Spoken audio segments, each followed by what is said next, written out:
Mr. Chairman, good committee, I am representing Barbara Ehardt, representing District 33. And what we have is sexuality opt-in. This is a parental rights bill. It has come before this committee where only a couple of you would have seen it before. It's been quite a number of years now. And this legislation certainly has been improved, and the things that were asked of me before I have done. And so a couple of things that I want to point out, which I did a little bit in the introduction. This legislation is about consent. It is not about content. This also is not about sex ed. You're going to hear people talking about sex ed. Mr. Chairman, I would suggest to you that if they do that, that you stop them and redirect them to the bill, which is about the consent of a parent, opting in as opposed to opting out. Idaho across the board generally has an opt-out policy. So it's not like we're creating a new policy. We would be changing the policy. Okay, and I think it's very important to hear that. Some years ago when we brought this in this very committee, Representative Gary Marshall from now District 32 and around the Idaho Falls area, who had not only taught at the high school level, but was teaching teachers how to teach at BYU, Idaho.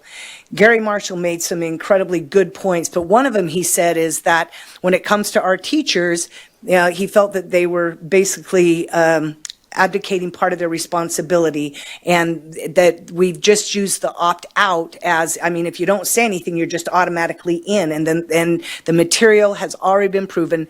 If there's material sent home through the child to the parent, back from the parent to the child to the teacher, we can't rely on the kids to get that information back and forth, and that, as he said, this is something that needs to be done from adult to adult, and that it matters to our parents in Idaho. Idaho's a little different. We still value our family values, and of all the topics out there that are being taught, that dealing with sexuality is the topic that parents are most upset about. Parents want to be in that conversation, and it just baffles me why we somehow think that that is the role of the state, or the state meaning the school, that they get to decide for the parents. And so this, again, is legislation that is ultimately about parental rights, parental involvement, transparency, and responsibility. And if you want to talk about local control, there is nothing more local when it comes to control than that of the parent.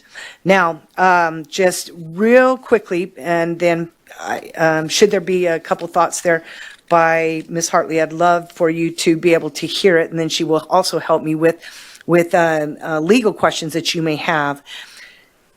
If you look at the legislation, wanted to make sure that, you know, I tried to make it as simple as possible. I was asked, 4 or 5 years ago when we talked about sexuality, to define sexuality, and so we didn't have that definition here. We didn't have that definition in, anywhere I could find it. So I did go to the World Health Organization, and the part of this comes from the World Health Organization, and so that's a pretty inclusive group. So what that's saying is that if you're going to be teaching that, and again, we're not talking sex ed, but if sex ed, and I'll get to that in a minute, decided to get into this area, then this would fall under this category.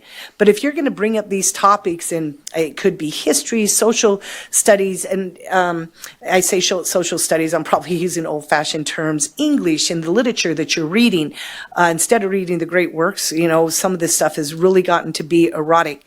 And this is where, again, you're going to have to get the parental consent, the opt-in, not the opt-out.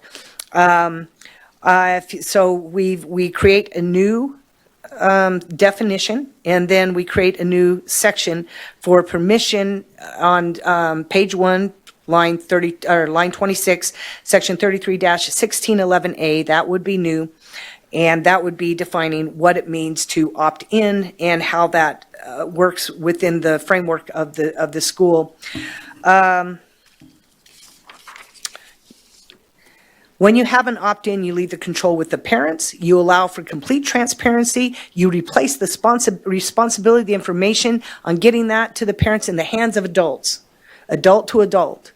And I have had, well, even with you guys, I asked the question, we're listening to the school boards about, some of the ability to connect with the parents and at least one of the superintendent, it wasn't a superintendent, whatever her role was, the ability to connect with the parents and get information seems to be easy. It is possible to connect with parents and get information back. Opt-in does not remove content, and it continues to empower parents in their role in overseeing their child's education. And I also want to just hit on a couple of things. There is a letter I kind of highlighted. I couldn't put all the letters in, although I think we do have a couple of testifiers. I have about 10 statutes here, and I'm not going to read all of them, but I'm going to go through a couple of highlights. Where in our statutes, I'm just reminding you that our statutes in Idaho actually want our parents to be involved with this. And I remind you because it's our responsibility to make sure that's upheld.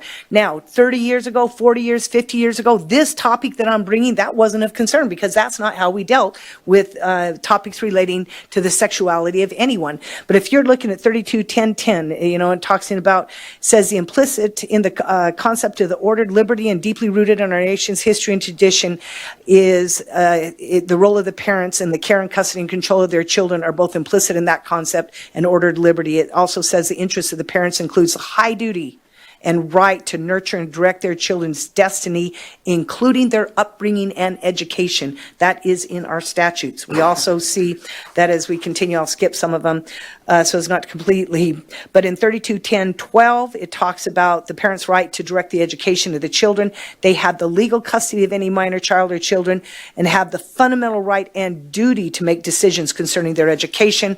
32.10.13, neither the state of Idaho nor any political subdivision thereof may violate a parent's fundamental and established rights protected by this act, and that is happening today. That is part of the concern as to why I'm bringing it. In 33.16.08, life, family, and sex education, again, this is where we have some, at least in my opinion, clear outline on our sex education, which is why I'm not touching it.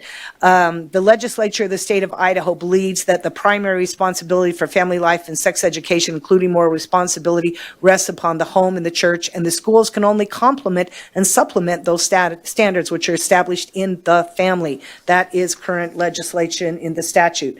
In 33.16.09, sex education defined. Sex education for the purpose of this act is defined as a study of the anatomy and the physiology of the human reproduction, which is why I didn't care to touch sex education. I'm fine with our sex education as defined in our statutes. If somebody decides to go outside of our statutes and how it's defined and it hit into the sexuality, then by all means you're going to have to get permission from the parent.